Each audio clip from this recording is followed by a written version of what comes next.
Dans ce concours, on a tendance à aller vers des techniques qu'on utilise moins en entreprise, à aller beaucoup plus loin dans la recherche des associations, du décor.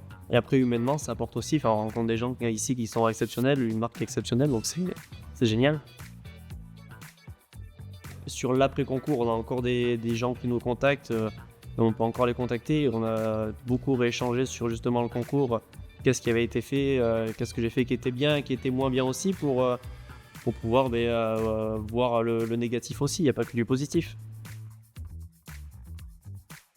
L'entremets, on l'a réutilisé, oui.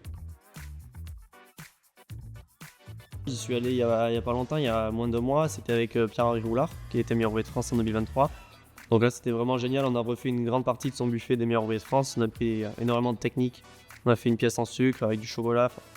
On a vu tout le panel de ses compétences en 3 jours, donc c'était génial. La masterclass, on l'a fait donc il y a quelques jours au sein de l'école avec Alexandra Garafi. On a fait des pâtisseries qui étaient un peu innovantes dans le sens où on a travaillé des pâtes sans gluten, ce qu'on voit pas beaucoup pour faire des tartes. On a fait des entremets avec beaucoup d'infusions, donc c'est très enrichissant et surtout en préparation de l'examen à la fin de l'année, c'est génial. J'aurais plutôt travaillé, je pense, la framboise avec soit du basilic, de l'estragon, ou même ça peut être des poivres de Timu, de Sichuan ou poivre de Java, tout ça, ça marche vraiment très très bien. Moi, c'était plutôt le dessert à l'assiette. C'est vrai qu'on a vraiment une heure type pour l'envoyer, donc il faut vraiment prévoir le dressage à l'avance.